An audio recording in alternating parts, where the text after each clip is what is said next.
আমি আমার কথায় অটল। আজকে রান্না করে দেখাবো দই পটল। যদি দেখতে চান কিভাবে করে, যেতে হবে রান্নাঘরে। নমস্কার, আজকে আমি দই পটল রান্না করে দেখাবো। তার জন্য দেখতে পাচ্ছেন এখানে কিছু পটল কেটে নিয়েছি, আর পটলগুলো কিন্তু আমি মাঝখান দিয়ে 4 ভাগ করে নিয়েছি, যাতে পটলের মধ্যে মশলাগুলো ভালোভাবে ঢোকে। এখন এই পটলগুলোকে লবণ আর হলুদ দিয়ে মাখিয়ে নিতে হবে।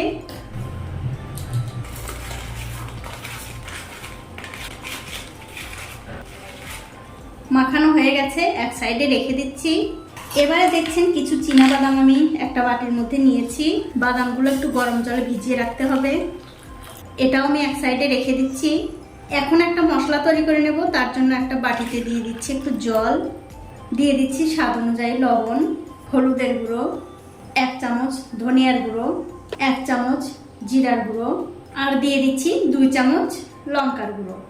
এখন সব কিছু মিশিয়ে এই জলের সঙ্গে গুলিয়ে নিতে হবে। দেখুন মশলাগুলো কিন্তু আমি জলের সঙ্গে খুব ভালোভাবে মিশিয়ে নিয়েছি। এটা কিন্তু হয়ে গেছে, এটাও আমি এক সাইডে রেখে দিচ্ছি। এখন একটা কড়াইতে দিয়ে দিচ্ছি সর্ষের তেল। তেলটা যখন ভালো করে গরম হয়ে যাবে, তখন তেলের মধ্যে পটলগুলো দিয়ে পটলগুলো একটু ভেজে নিতে হবে। দেখুন পটলগুলো কিন্তু আমি খুব ভালো করে ভেজে নিয়েছি। এগুলো তুলে নিচ্ছি। তুলে নেবার পর ওই তেলের মধ্যেই ফোড়নের জন্য দিয়ে দিচ্ছি একটা তেজপাতা, 3টে সাদা এলাচ, 3 টুকরো দারচিনি, আর একটু গোটা জিরা।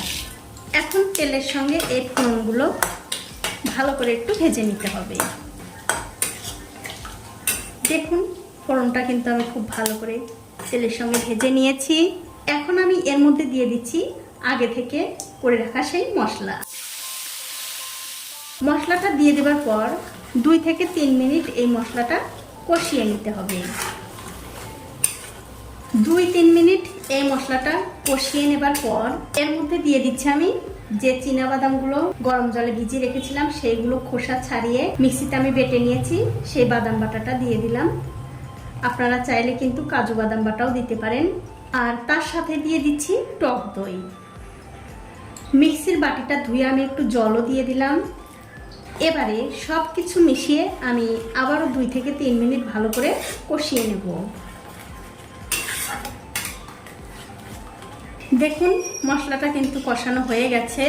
এখন আমি এর মধ্যে দিয়ে দিচ্ছি একটু কাশ্মীরি লঙ্কার গুঁড়ো, আর দিয়ে দিচ্ছি 1 চামচ চিনি। এবারে যে পটলগুলো আমি ভেজে রেখেছিলাম, সেই পটলগুলো দিয়ে দিচ্ছি। এখন সব কিছু খুব ভালো করে একটু মিশিয়ে দিতে হবে। মিশিয়ে দিয়ে একটা ঢাকা দিয়ে এই দই পটলটা আমি 5 থেকে 7 মিনিট রান্না করে নেব। 7 মিনিটের মাঝে ঢাকাটা আমি একবার তুলে নিচ্ছি। তুলে নিয়ে এই দই পটলটা আমি আবার একটু ভালো করে নাড়াচাড়া করে দিচ্ছি, তাছাড়া কিন্তু নিচে লেগে যেতে পারে। এখন আমি এর মধ্যে দিয়ে দিচ্ছি 4টে কাঁচা লঙ্কা, একটু গরম মশলার গুঁড়ো। এখন কাঁচা লঙ্কা আর গরম মশলার গুঁড়োটা ভালো করে মিশিয়ে দিয়ে আবার ঢাকা দিয়ে এটা রান্না হতে দেব। ঠিক 7 মিনিট পর আমি আবার ঢাকাটা তুলে নিচ্ছি। তুলে নিয়ে এই দই পটলটা আমি আবার একটু ভালো করে নাড়াচাড়া করে দেব। তরকারিটা কিন্তু প্রায় হয়েই গেছে। এখন আমি এর মধ্যে দিয়ে দিচ্ছি একটু ঘি। আর বন্ধুরা, নিরামিষ তরকারিতে কিন্তু একটু ঘি দিলে খেতে খুবই ভালো লাগে। এখন এই ঘিটা আমি দই পটলের সঙ্গে ভালো করে মিশিয়ে দেব। দেখুন ঘিটা কিন্তু আমি খুব ভালো করে মিশিয়ে দিলাম। এবারে গ্যাসের ফ্লেমটা অফ করে দিয়ে পরিবেশন করে আপনাদের দেখাচ্ছি। তো এই দেখুন বন্ধুরা, হয়ে গেছে আমার দই পটল রান্না করা। আর এই দই পটল রান্না করতে কিন্তু খুব একটা সময় লাগে না, খেতে কিন্তু দারুণ হয়। আর এই দই পটল কিন্তু আপনারা গরম ভাত, রুটি, লুচি, পরোটা সব কিছুর সঙ্গেই খেতে পারবেন। তো বন্ধুরা, আপনারা এতক্ষণ দেখছিলেন অনিতার রান্নাঘর। ভিডিওটি যদি আপনাদের ভালো লেগেই থাকে, অবশ্যই একটা লাইক, কমেন্ট আর শেয়ার করতে ভুলবেন না।